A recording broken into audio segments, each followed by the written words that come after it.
Welcome to Technado, live from Deadwood, South Dakota for Wild West Hackin Fest. Real quick, just want to thank the sponsor of Technado, ACI Learning, the people behind ITPro for making all this possible. Reminder that you can use that code Technado30 for a discount on your ITPro membership. So if that interests you, keep that in mind. I'm one of your hosts, Sophie Goodwin, and as you can see, I'm not alone here.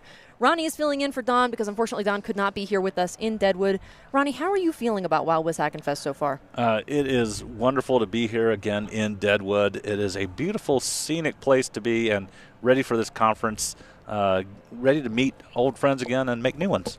Wow, that was like a motivational. He should be the keynote for this thing. Yeah. And, of course, Daniel is no stranger to this. This is my first year. I think Ronnie's second year, right? And Daniel's been here like 87 years now.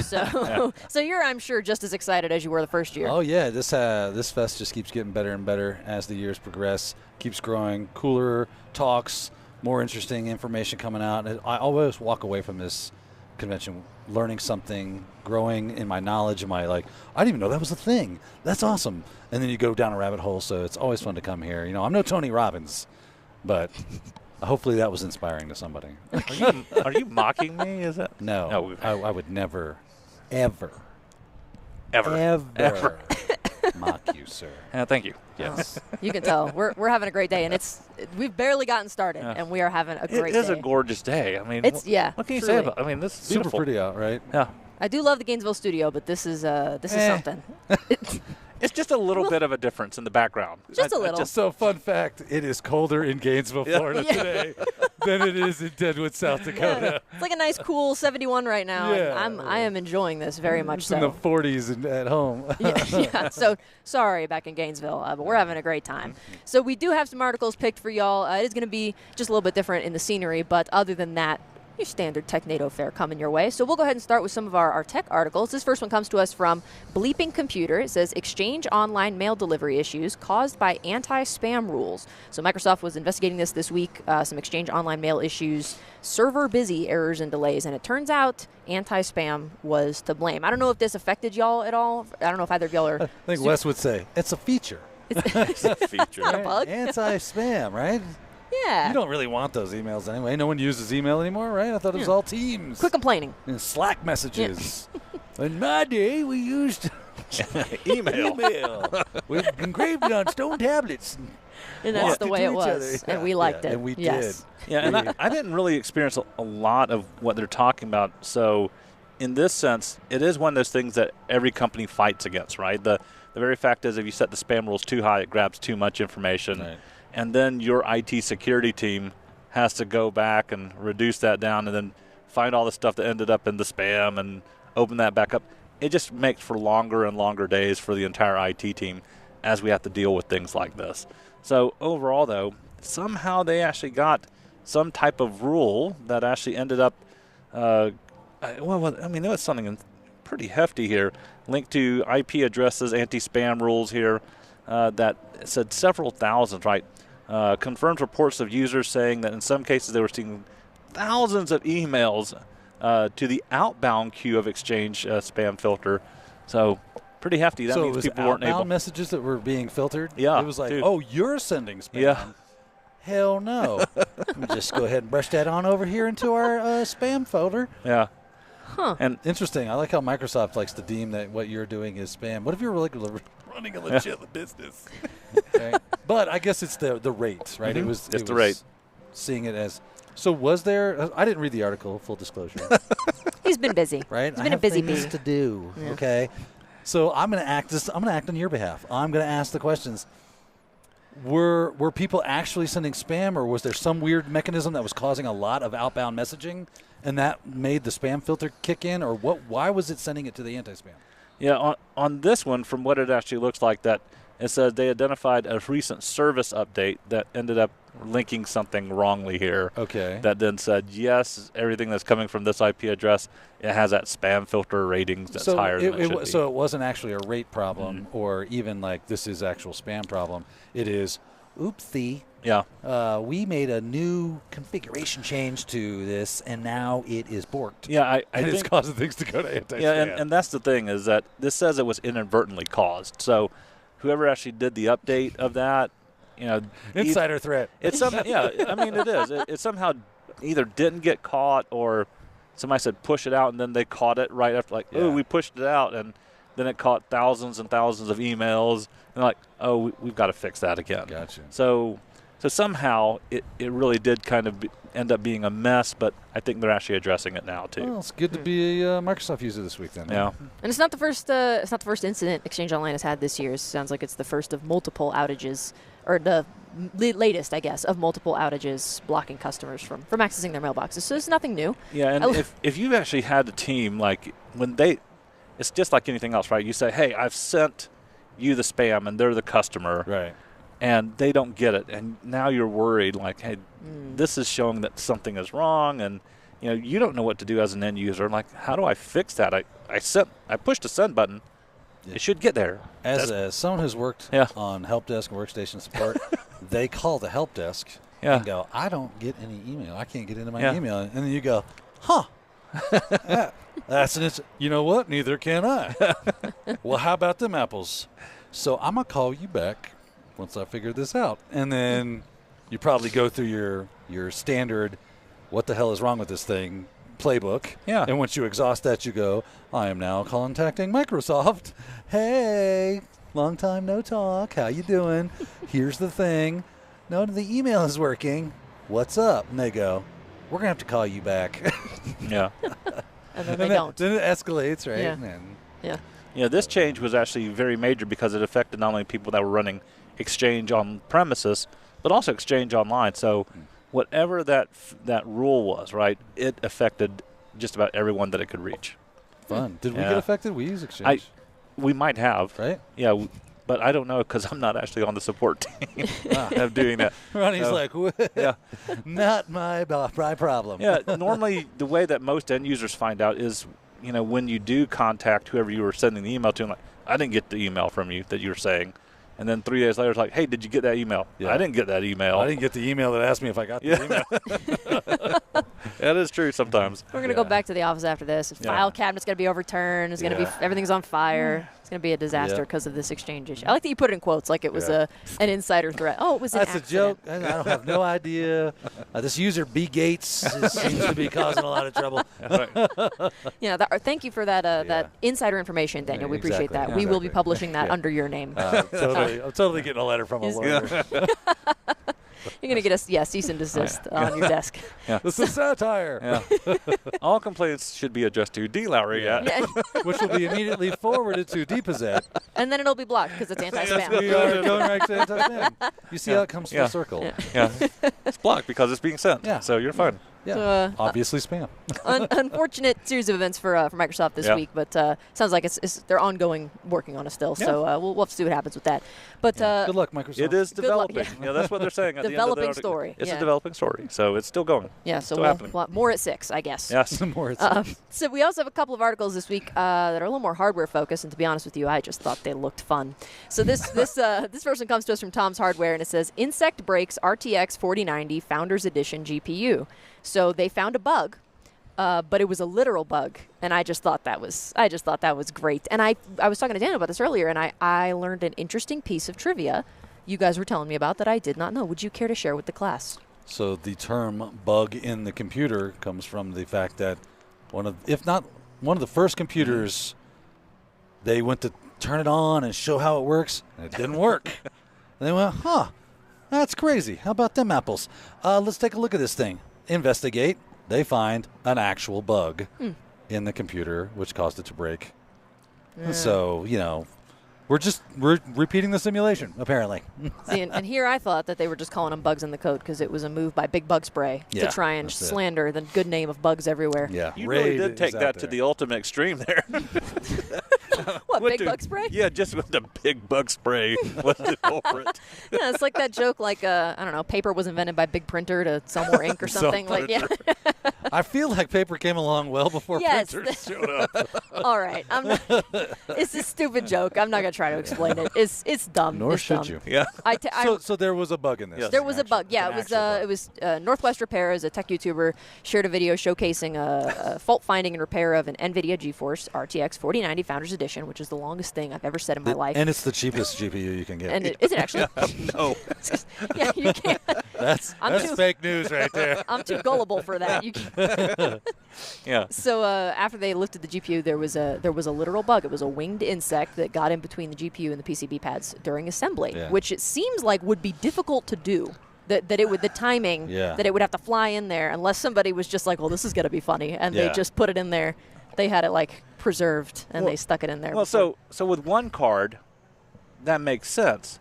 Right. But the way that this story reads out, right, as you read it, you found out that Northwest Repair, they apparently bought like some of these for resale price with no warranty provided by who, So you are completely hosed. Yeah, so they thought, hey, we're going to build these computers, these awesome machines with these awesome graphics card, and we got this great deal on these particular graphics card, and somehow they just didn't work. Yeah.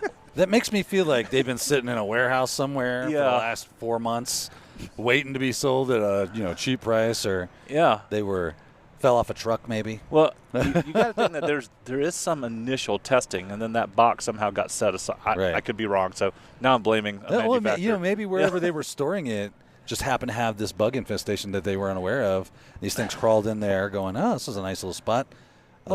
So I think that could be a possibility, except for the way that it explains it, right? Is that Ronnie, here's the thing. I did not read the article. That's what I'm trying to let you know. Just go with my fabrications, okay? It's fine. Nobody has to know. Aliens came down from the sky and injected bugs into 4090s. Yeah, I'm going to have to quote a 90s. No, that's not right, Tim. Listen, I'm not saying aliens, but aliens, wherever you're at. That's right. I don't know, because I don't have tele lights. Anyway. So in the way that the article describes it, unlike reality of Dan Lowry here, right? A physical winged insect got between the GPU and the printed circuit board pads. No way. Yes. So between the layers where the... Yeah. So during the manufacturing process somewhere. Yeah. So either... I feel like there's some conspiratorial things going on here. The Greys have landed. The United States government has infiltrated. And bugs. Yes, and the bugs, right? Okay. And frankly, I find the idea of a bug that thinks offensive. Had to get that in there. It's a trope now, right? We've got to work it into every Technado at this point. Don's hearing me. He's laughing. Yeah, now you have figured out how to do that. He's going like this. Yeah. Take it out. Not funny. Take it out. Yeah, but that's part of why I thought it was interesting, because it must have been during the assembly process that it kind of flew in there, and I don't know. I just thought that was what a fun little series of events. Ronnie has the real story. Go for it, Ronnie. No, it's just one of those things where I start thinking about the purchase of this, right? It's like, we're getting this great deal. Oh, the cards don't work. Me, I would just said, I should have not have bought these. Right. And then probably chucked them, well, right? because then your paradigm would not have to shift about the fact that they're not alone. Yeah. There's aliens. By the way, if y'all don't know this, Wild West Hackin Fest this year is it is themed by X-Files. So He's just in character. Yeah. We're going to get Scolder and Mullion on this case here. Scolder and Mullion?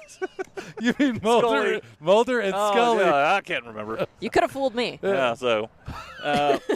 all right, so Mullion Scolder. I'm going to make a comic strip. You should. All about Scolder and Mully.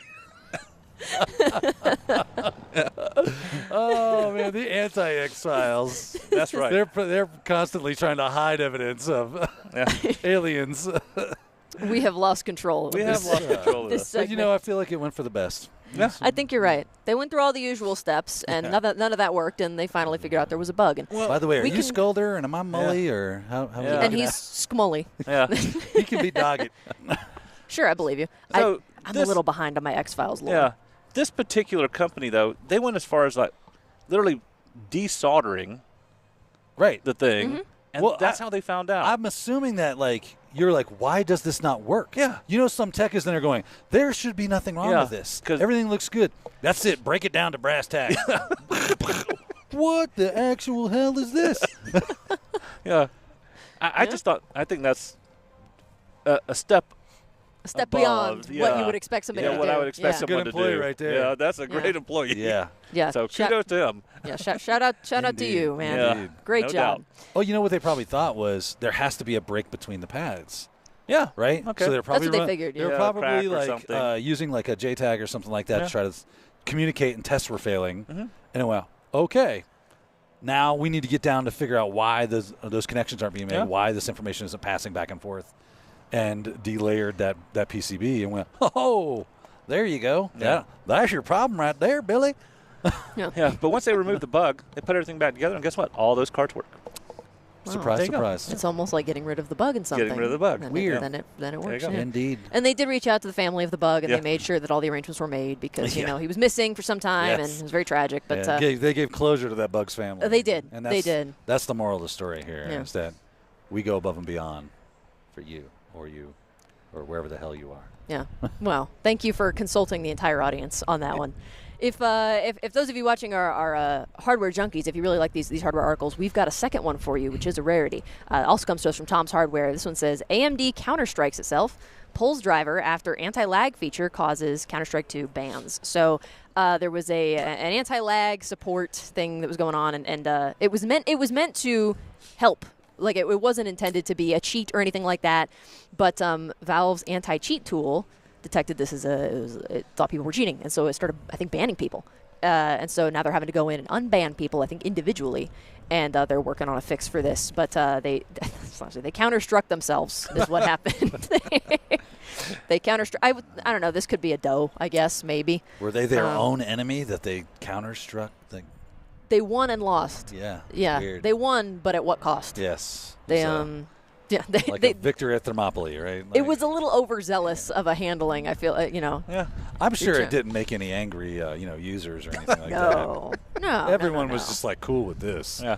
It was their latest Radeon driver. They had to withdraw it until they could correct this issue. So you guys aren't Counter-Strike gamers, are you? No. Negative. Yeah. I'm a little disappointed now. I'm a retro gamer. You know this.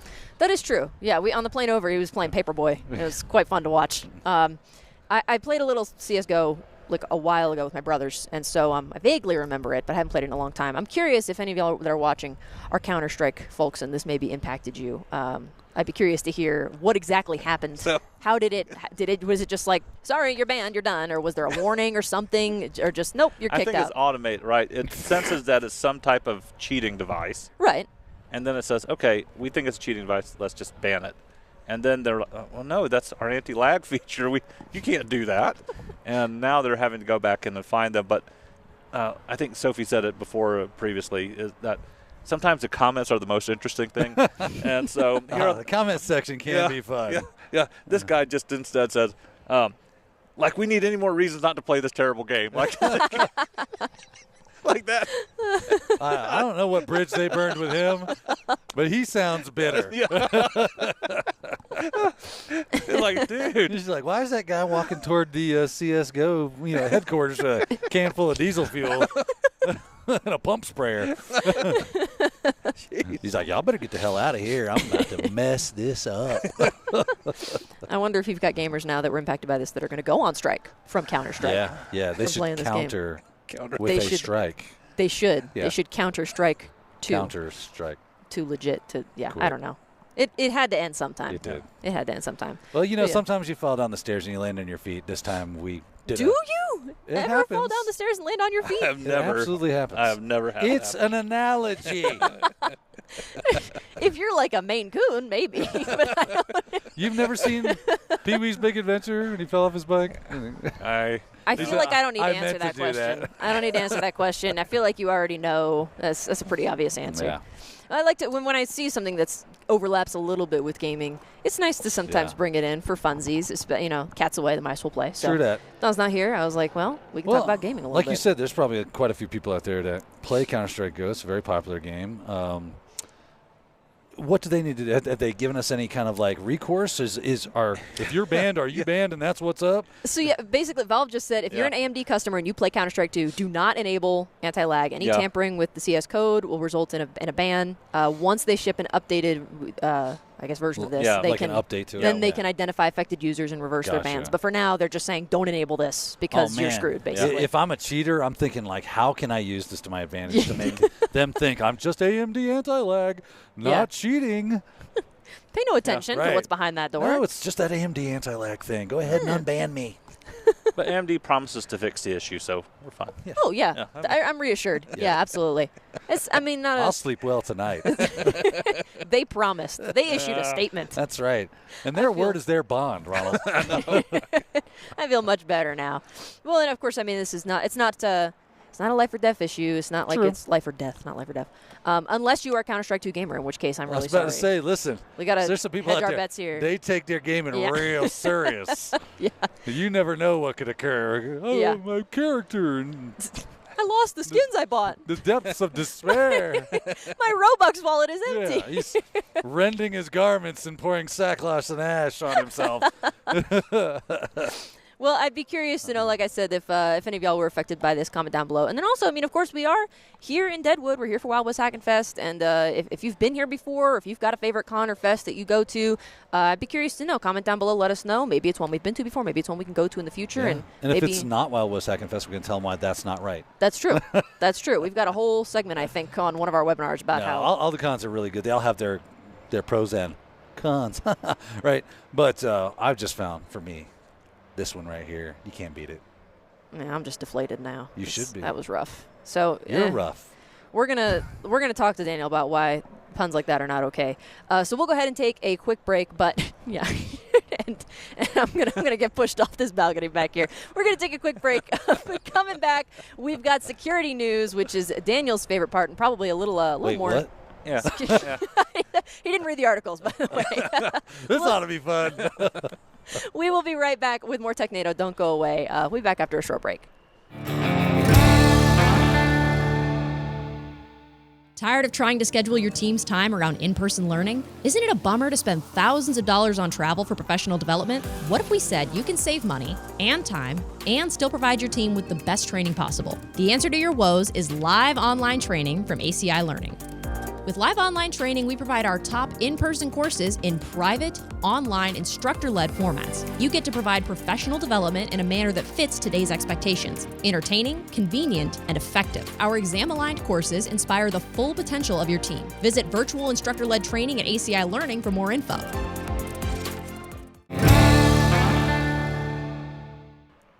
Hey, welcome back for more Technado. Going to get into some security articles here in a second. Thanks for joining us for the second half. And if you stuck with us for this long, consider liking this video. You might even want to sub to the channel so you never miss a Technado in the future. We appreciate you staying with us. Can I sub to the channel?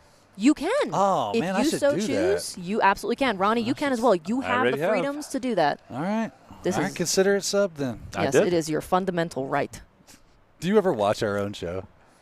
It's hard for me to because I cringe at myself a lot. So occasionally I will go back and look at like the ones that I'm not in. I understand that. I cringe at you a lot as well. Thank you. Thank you. I appreciate that. I think that's most of the populace would agree. Yeah. I do like the ones that I wasn't in. I'll go back and I'll watch them when I can, when I have time. And be like, this is on total garbage. on double speed to get through it as quick as possible, of course, because I just can't sit there for that long.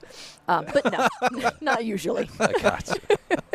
So we do have some security articles coming up, and I think Daniel did read these during the break. So we'll see what happens. How hard could they be? Yeah, it's just security. Just security. Just cybersecurity. It's super easy stuff. Obviously, dumpster fire, meet kerosene. The end. Oh, ever the violent one with Daniel. Yeah. So this first one comes to us from the Hacker News. It says, warning. Great, good to know. Warning. Oh, good warning. Unpatched Cisco zero-day vulnerability actively targeted in the wild. Critical, unpatched security flaw impacting iOS XE software under active exploitation. So this is scary. Question mark? So scary! Exclamation mark! Exclamation mark! Exclamation mark! CVSS score of, wait for it, 10. A 10. Ooh. Yeah. A flippin' 10. Because it's a family show, right? Right? For those of you that get that reference. I see Brad laughing. But, so this is bad. Mm-hmm. There is, you ready for the mitigation? I'll cut TLDR. Mitigation, shut it off. When I say shut it off is, so this affects the Cisco iOS XE, XE, thank you, HTTP service. So if you want to administer the thing using a web-based interface, the web UI, you're going to want to stop doing that as soon as humanly possible. Now, stop, go, turn that off, then come back. Glad to have you back. Now that we're all on the same page that is gone, because that's where the problem lies, what it allows is for an attacker to take control of your Cisco device and give themselves a user with enable 15 level security clearance. Basically, you have all the Ronnie is a very well Cisco versed. Yeah. If you do an enable when you log into or console into a Cisco router or switch, and you type in EN or enable, it enables and gives you more options because now you've said, hey, I'm kind of the root user here. I'm the big dog. Let me have access to everything I need to be able to configure this thing. They create themselves a user using this flaw at that level. And then they upload their own configuration file, which requires a reboot, right? Once they reboot the system, the configuration file takes effect. It reaches out and starts command and control. That's creative. Yeah. Very creative and very, very, very, very bad for Cisco. Very bad. Yeah, and strange because the fix to it is actually a relatively easy command, which is actually the word no, and then usually just your HTTP server, whatever, dash server, whatever it is, and that fixes this. So in the older iOS device, which I'm going to say wrong here, normally this was something you had to enable, but according to this article, I have not worked in XE, and I didn't know. It seems like that it's enabled, I think, by default now. I wouldn't be surprised. Everything's web-enabled at this point. Well, and it's probably for easier management, right? Yeah. So in the background, when somebody turns it on, it is already on, and they're expecting you to disable it so that you actually do harden your server, right? Yeah. So it's just kind of a weird step in wrong direction. It's only a problem if you are connecting this to the internet or an untrusted network, right? So if you've got this internally, you're fine. You're finer.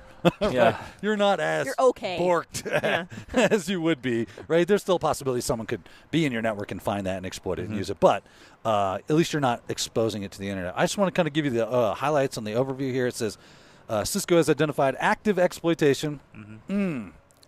Feels good going down, doesn't it? Yeah. Tastes real good.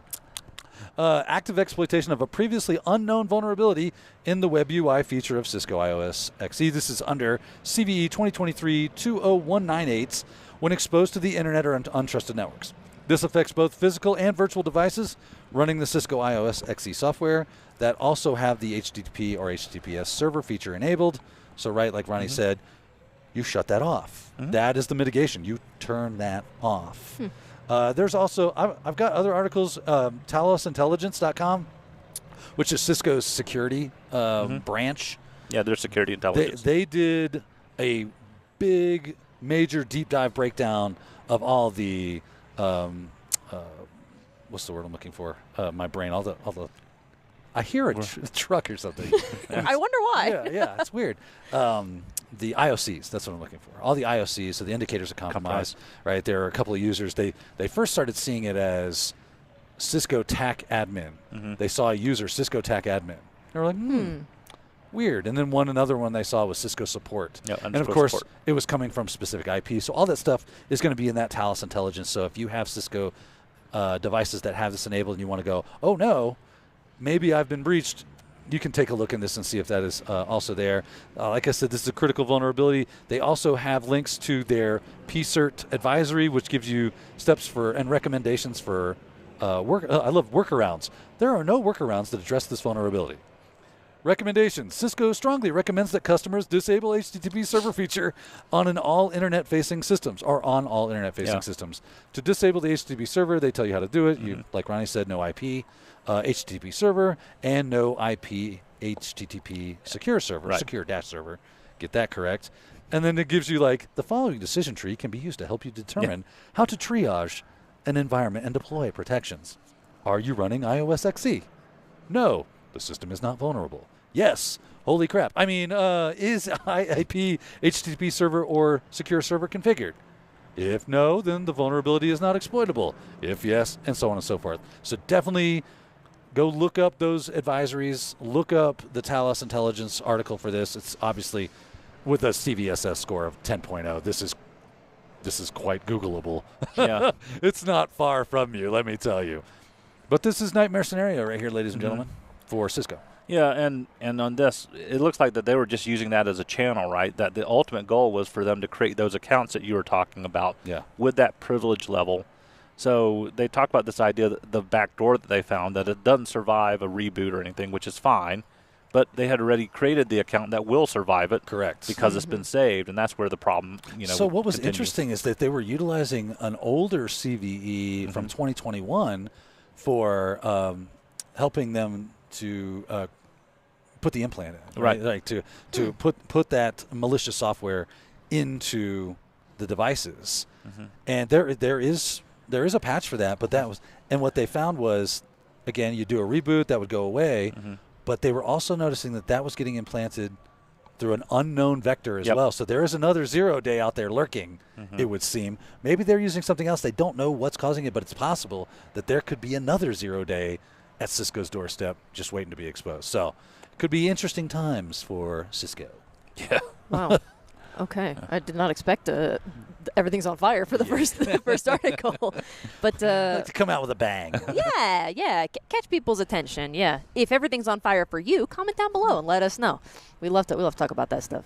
Well, pray for Cisco, I guess, and send your positive vibes and thoughts and whatever you want to do, positive energy, and hopefully they're able to get this rectified. But I understand we've got a couple more articles, security-wise, so we'll go ahead and jump into the next one here. This one comes to us from Ars Technica. It says, biggest DDoSes of all time generated by Protocol 0 Day in HTTP2. So it mentioned an HTTP2 rapid reset, novel technique for waging distributed denial of service attacks of an unprecedented magnitude, which to me sounds like a big deal. I could be misinterpreting this, perhaps. I've been known to do that in the past. You're on track. Okay. You're tracking well here. Yes, you're following. Unprecedented. Magnitude. When it comes to denial of service attacks, not words you want to hear unless it's unprecedented mitigation of massive denial. That's what you want to hear. That is not this article, though. Like I said, dumpster fire, meet kerosene. We just throw it on there. Oh, okay. So we're all familiar, hopefully, if you're into security, you're familiar with the idea of a distributed denial of service attack. And there's reflected, and there's amplified. Sometimes you can do both.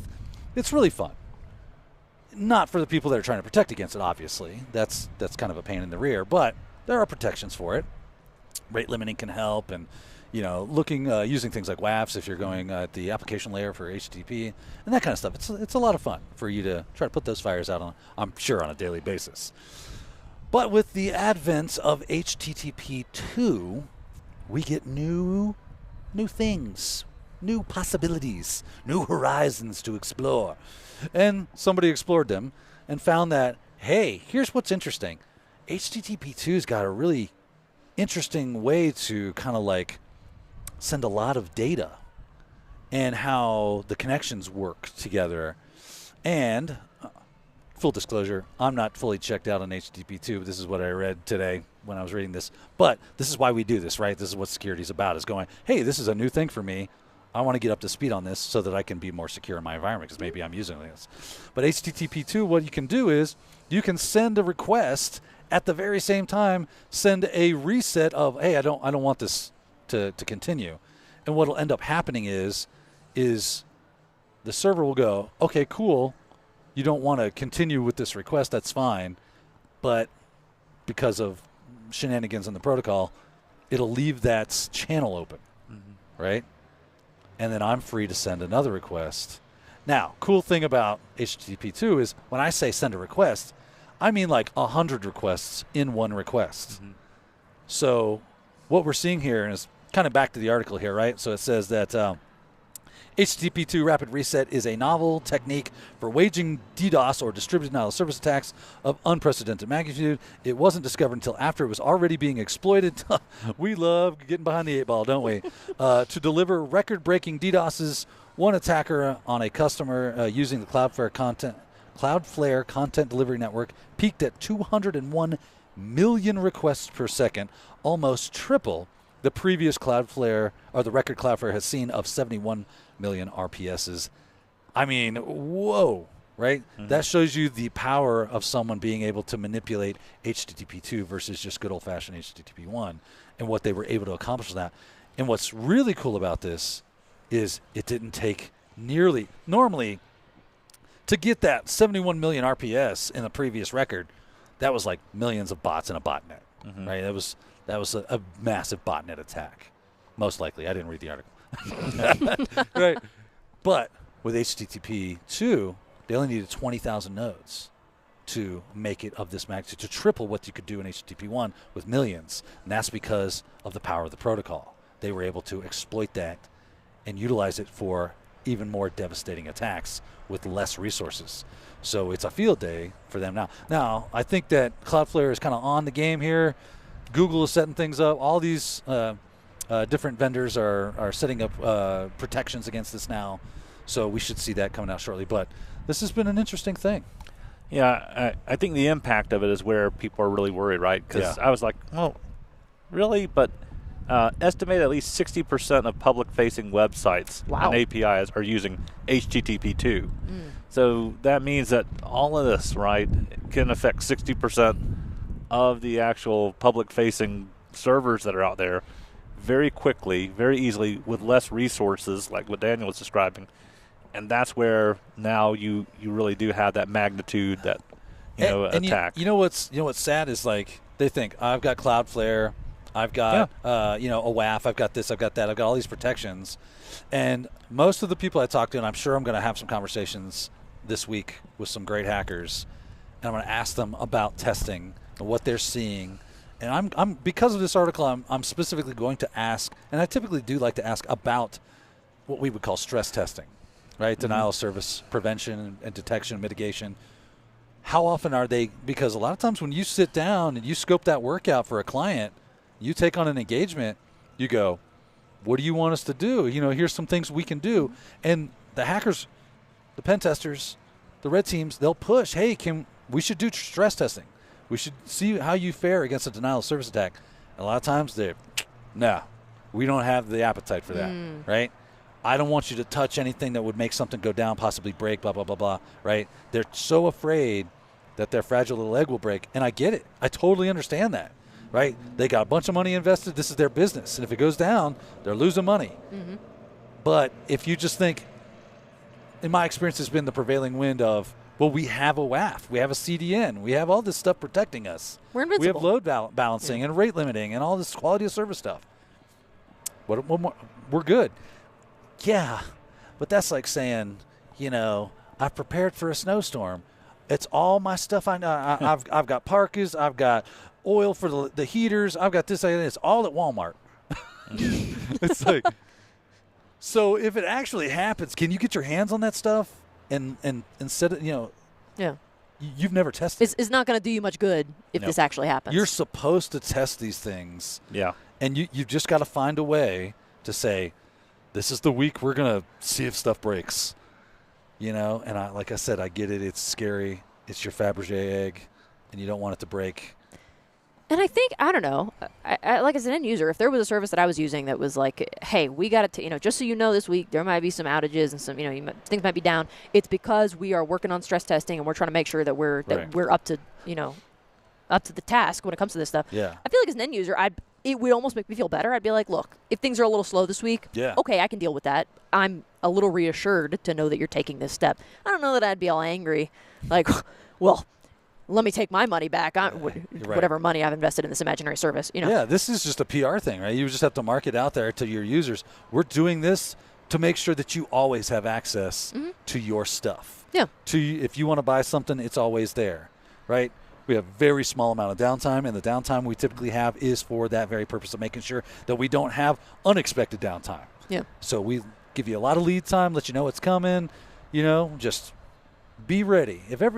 I think if you set good expectations, but that's not typically how it goes, right?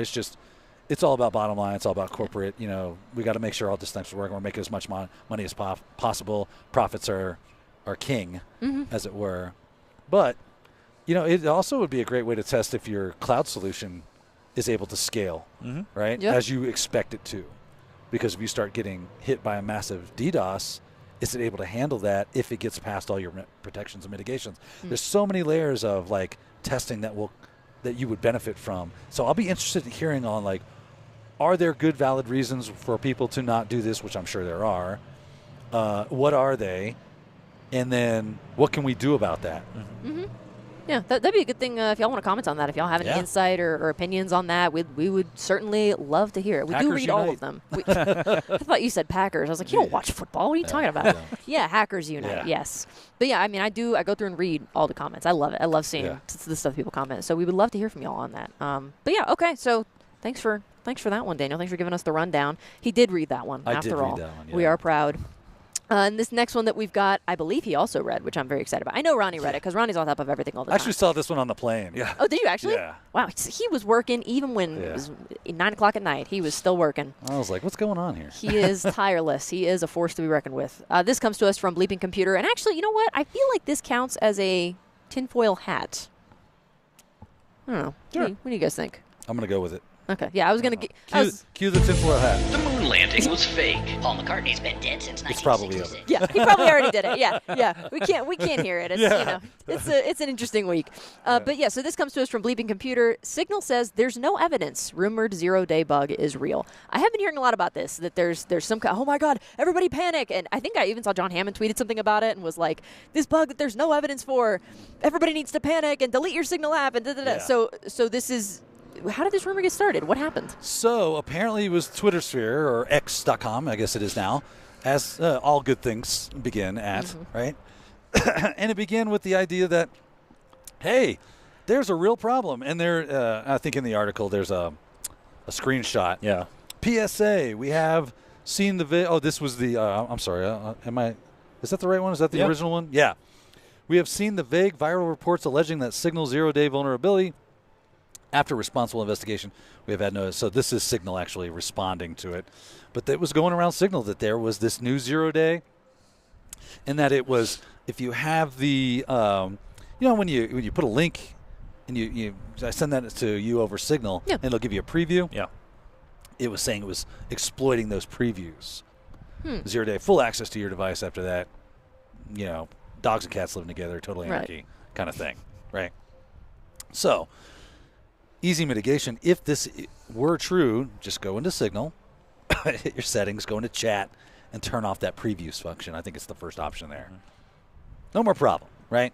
But Signal, not one to be, punched below the belt and take it lying down. They protested and said, we have seen this.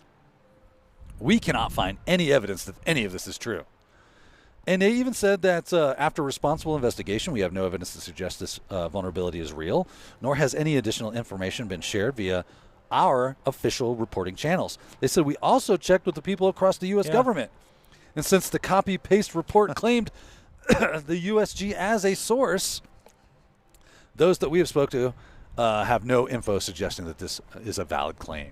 So, yeah, totally seems to be fake news, right? But it is a simple thing to do to go in there just in case, right? Just in case those little green men are real. Better safe than sorry. They are. What if the vulnerability is disabling the generate link? Master plan. Man, they're playing 4D chess, aren't they? Everyone's like, Joop? You are totally hosed. Signal users in mass have been exploited. All at one time. Man, next week's Technado is going to be awesome. If that is the case, anyway. I'm going to get comments like, you misled us. It seems to have spiraled pretty quickly. Like, I would be curious to see what ground zero was for this rumor, who it was that initially said something like, US, because I see there are posts that I'll see where it's like, it's not cybersecurity related, but just in general. Oh, Instagram's going to shut down a whole bunch of accounts. Everybody repost this, and they won't shut down your account. And that's a little easier to suss out because it's like, Mark Zuckerberg is not checking my Instagram account for this specific post to make sure that I posted it and added the appropriate hashtags. I have it on good authority that he is a lizard person. That's Mark Zuckerberg just doesn't like me. He discriminates against me. That's why. Sophia is going down. So the very fact that it started as a U.S. government, possibly like that somebody said. Yeah, like, which reeks of what? Why would you do that? The U.S. government said, don't ask them. Don't go to any of their accounts. Yeah, my mom called me and said Microsoft called her and said that she had a virus on her computer. Bill Gates Teams messaged me. He told did. me. He is very concerned about the state of my laptop. And he's asked you for Apple gift cards. Yeah. I thought that was weird. They don't have Microsoft gift cards? Oh, They could man. buy a Zune. I thought the last part of this was interesting. It's just kind of semi-related, but they had also put something on the end about how Signal zero-days are in such high demand, and I did not realize how much that zero-day brokers will pay. This is Zerodium offers up to $500,000. There's a Russian zero-day broker, Operation Zero, that's willing to pay as high as $1.5 million for a Signal zero-day remote code execution vulnerability. Yeah. That is insane. That's because everybody's getting smart, like journalists and stuff that are in very, like, shall we say, iffy situations. Locations. Yeah, locations that they use things like Signal and Telegram, and I guess WhatsApp now has end-to-end encryption as well. Like, this didn't used to be the soup du jour. Signal was like it. There's a couple other, like Threema, I think is another one. Yeah. The U.S. government has been known to use that from time to time. Give you end-to-end encryption, all open source stuff. I think isn't Signal using open source? I don't know. I might be. Yeah, I might even fact check me on that one, but Yeah. I might be off on that. But gives you that ability that I can send you a message if we're both on Signal. I can send you a message. That junk is AES 256 encrypted, and it ain't, like, the possibility of it being decrypted is Slim. it's enough. it's Yeah. less, right? Yeah, it's less. So, and if you delete it, it's gone.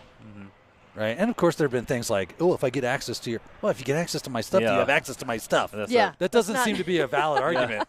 Right? Not only do you have access to my Signal, but you have access to a bunch of stuff. Yeah, that's Right. not really a Signal problem. It's a me problem. I shouldn't have let my laptop sitting here with my Bitwarden logged in. It's like, that's my issue. That's kind of just dumb on me. So, same kind of idea, like you would have to have actual physical access. I haven't seen any, and maybe there isn't. Of course, viewers out there, correct me if I'm wrong on that. I haven't seen any real Signal, and that's why there's organizations out there that's how they make their bread and butter, is by hacking into these people's accounts. Yeah. And then using that to do all sorts of nefarious things. Well, Daniel, if you didn't have to use encryption, then we would have to break it to. Yeah. See, here's the thing, Ronnie. There's this phenomenon called people. Yeah. And some of them are real buttholes. Oh, I don't know what I was expecting.